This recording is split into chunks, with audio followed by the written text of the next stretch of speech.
je m'appelle Aurélien Sibiril, j'ai fait ME310 en 2010 après un cursus à l'EFRA, une école d'ingénieur en informatique et une petite période de recherche à Nagoya en vision par ordinateur. J'ai par la suite monté deux sociétés, une qui s'appelait Ideanov et celle dans laquelle je travaille maintenant, Comet. On fait une application de rassemblement de photos. On est 5 ingénieurs issus de formations diverses et variées. C'est une application qui est disponible sur les App Store iOS et Android et qui vous permet de rassembler toutes vos photos entre vos amis pendant des soirées, des mariages, des anniversaires, de manière super simple. De retour du Japon, je cherchais une expérience un peu encore à l'international. Un ami à moi, sur Twitter, avait parlé de ME310. Donc j'étais venu à une soirée pour découvrir un peu ce que c'était. Et puis ça a fité, le programme me plaisait, c'était vraiment tourné produit, réalité en fait. Et je me suis dit, allez, vas-y, c'est parti. Dans ME310, on travaillait pour Suez Environnement. Ils nous avaient demandé de travailler sur une solution pour améliorer la gestion des eaux et des déchets dans les habitats collectifs. Finalement, on est arrivé avec une solution pour les entreprises qui permettait d'approvisionner en eau tous les employés de manière régulière pendant la journée. Donc on a travaillé sur une sorte de fontaine intelligente avec les bouteilles qui étaient liées, avec l'université de Helsinki, des Finlandais.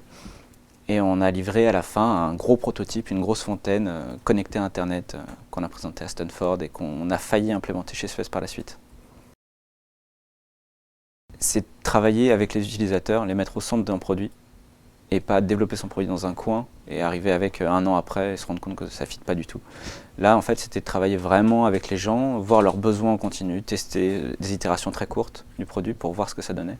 Et je pense que c'est aujourd'hui un des seuls moyens de faire un produit vraiment successful, sachant que les gens aujourd'hui ont des attentes beaucoup plus importantes qu'avant sur la qualité des produits et les fonctionnalités. Parce qu'il y a une telle abondance d'offres que c'est très dur de se démarquer. Et le ME310 et le Design Thinking, je pense qu'ils aident vraiment là-dedans, en poussant et en habituant les gens qui étudient ce programme à le faire, à aller voir les utilisateurs, à leur parler, à les rencontrer constamment. Je pense que le gros point fort de ME310, et de la D-School en général, c'est d'apporter une partie concrète à un enseignement. C'est-à-dire on apprend à faire des choses pour de vrai, pas seulement sur du papier. On est dans un vrai projet avec de vrais partenaires, des étudiants du monde entier. Donc ça apprend plusieurs choses déjà, de travailler sur quelque chose de concret, de mettre en application ce qu'on a appris pendant des années avant. Et aussi de travailler avec des gens de cultures très différentes, très éloignées, avec des contraintes temporelles qui sont énormes et culturelles, suivant les pays avec lesquels on travaille. Et je pense que ça, c'est un apprentissage d'abord humain, mais aussi dans la réalisation de soi-même et la capacité à réaliser ses projets par la suite. Juste essayer, parce qu'aujourd'hui, il n'y a pas vraiment de risque à le faire, surtout en sortie d'études. Vous avez une idée, si vous n'avez pas d'idée, ça ne sert à rien d'essayer de se lancer. Essayez d'abord de trouver un truc qui vous plaît. Vous allez apprendre énormément sur des secteurs très très variés.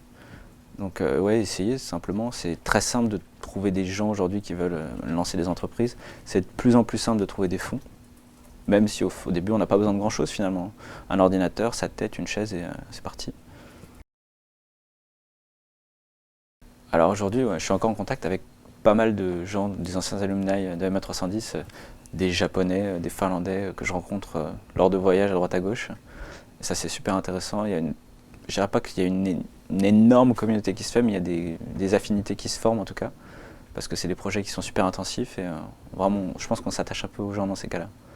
Donc oui, ça dure toujours depuis maintenant 5 ans. Je les ai revus encore il n'y a pas très longtemps en allant à Tokyo.